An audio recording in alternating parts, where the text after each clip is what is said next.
ಎಲ್ಲ ಆಡಳಿತ ವರ್ಗ ಇರ್ಬೋದು, ನೋಡಲ್ ಆಫೀಸರ್ ಇರ್ಬೋದು, ಇವತ್ತು ಜಿಲ್ಲಾಧಿಕಾರಿಗಳು ಮತ್ತು AC ಅವರು ಮತ್ತು ಜಿಲ್ಲಾ ಪಂಚಾಯತಿ CO ಅವರು ಎಲ್ಲರೂ ನಿಮ್ಮ ಗ್ರಾಮಕ್ಕೆ ಆಗಮಿಸ್ಯಾರ. ಇವ್ರ ಉದ್ದೇಶ ಏನಪ್ಪ ಅಂತಂದ್ರೆ ಈ ಗ್ರಾಮ ಪಂಚಾಯತಿ ವ್ಯಾಪ್ತಿಯಲ್ಲಿ ಬರುವಂಥ ಇವತ್ತು ಪ್ರವಾಹ ಪರಿಸ್ಥಿತಿಯನ್ನು ವೀಕ್ಷಣೆ ಮಾಡಿ ಇಲ್ಲಿರುವಂಥ 12 ಕುಟುಂಬಗಳಿಗೆ ಇವತ್ತು ಸಾಂತ್ವನ ಹೇಳೋದ್ರ ಜೊತೆಗೆ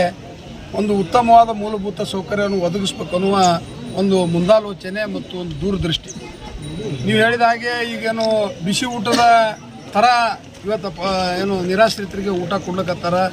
ಅವ್ರಿಗೆ ಒಳ್ಳೆ ರೀತಿಯಿಂದ ನೀವು ವ್ಯವಸ್ಥೆ ಮಾಡಿರಿ ಅಂತ ತಮ್ಮದೇನು ಮನವಿ ಐತಿ, ಆ ಮನವಿ ನಾವೆಲ್ಲ ಅಧಿಕಾರಿಗಳ ಜೊತೆ ಚರ್ಚೆ ಮಾಡಿ ಆ ನಿರಾಶ್ರಿತರಿಗೆ ಇವತ್ತು ಅವ್ರಿಗೆ ಉತ್ತಮವಾದ ಆರೋಗ್ಯ ಇರ್ಬೋದು, ಅವ್ರ ಉಪಹಾರ, ಅವ್ರ ಊಟ, ಅವ್ರ ವಸತಿ ಬಗ್ಗೆ ನಾವು ಅತ್ಯಂತ ಕಾಳಜಿಯಿಂದ ನಮ್ಮ ಎಲ್ಲ ತಾಲೂಕು ಆಡಳಿತ, ಜಿಲ್ಲಾ ಆಡಳಿತ ನಾವು ಮಾಡ್ತೀವಿ ಅಂತೇಳಿ ಸಂದರ್ಭದಲ್ಲಿ ಭರವಸೆ ಕೊಡ್ತೀನಿ. ಅದ್ರ ಜೊತೆಗೆ ಬೆಳೆ ಸಮೀಕ್ಷೆ, ಇವತ್ತು ಬೆಳೆ ಹಾಳಾದಂಥ ರೈತರು ಇಡೀ ದೇವಣಗಾಂವ್ ಗ್ರಾಮ ಪಂಚಾಯತಿ ಅಷ್ಟೇ ಅಲ್ಲ, ಇಡೀ ಸಿಂದಗಿ ಮತಕ್ಷೇತ್ರದಲ್ಲಿ ಕಳೆದ 2 ತಿಂಗಳಿಂದ ಅಪಾರವಾದ ಮಳೆ ಸುರಿದು ಇವತ್ತು ರೈತರು ಬೆಳೀತಿರುವಂಥ ಇವತ್ತು ಕಬ್ಬು ಇರ್ಬೋದು, ಹತ್ತಿ ಇರ್ಬೋದು, ತೊಗರಿ ಇರ್ಬೋದು, ಉಳ್ಳಾಗಡ್ಡಿ, ಇವತ್ತು ಮುಂಗಾರಿನ ಎಲ್ಲ ಬೆಳೆಗಳು ಇವತ್ತು ನಾಶ ಆಗ್ಯಾವ. ಈ ಎಲ್ಲ ಅಂಶವನ್ನು ನಮ್ಮ ಸ್ಥಳೀಯ ಅಧಿಕಾರಿಗಳು ಈಗಾಗಲೇ ವೀಕ್ಷಣೆ ಮಾಡಿ ಅದರ ಬಗ್ಗೆ ಸರ್ವೆ ಮಾಡಿ ಸರ್ಕಾರಕ್ಕೆ ಇವತ್ತು ವರದಿ ಸಲ್ಲಿಸುವಂಥ ಕಾರ್ಯ ಅತ್ಯಂತ ಶೀಘ್ರಗತಿಯಲ್ಲಿ ಮಾಡ್ಲಿಕತ್ತಾರೆ. ನಾನು ಸಹಿತ ನಿನ್ನೆ ಬೆಂಗಳೂರಿನಲ್ಲಿ ಸಾಮಾನ್ಯ ನಮ್ಮ ಮುಖ್ಯಮಂತ್ರಿಗಳಾದ ಸಿದ್ದರಾಮಯ್ಯನವರಿಗೆ ವಿಶೇಷವಾದ ಮನವಿ ಕೊಟ್ಟು, ಯಾಕಪ್ಪ ಅಂತಂದ್ರೆ ಭೀಮೆಯಿಂದ ತತ್ತರಿಸಿ ಹೋದಂಥ ನಮ್ಮ ಜನರಿಗೆ,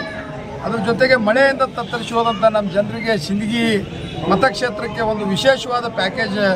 ಘೋಷಣೆ ಮಾಡಬೇಕು. ಇವತ್ತು ಬೆಳೆ ಪರಿಹಾರ, ಇವತ್ತು ಎಲ್ಲ ಬೆಳೆಗಳಿಗೆ, ಇವತ್ತು ಕಬ್ಬ, ತೊಗರಿ, ಉಳ್ಳಾಗಡ್ಡಿ, ಹತ್ತಿ ಇವೇನು ಮೇನ್ ಕ್ರಾಪ್ ಅವ,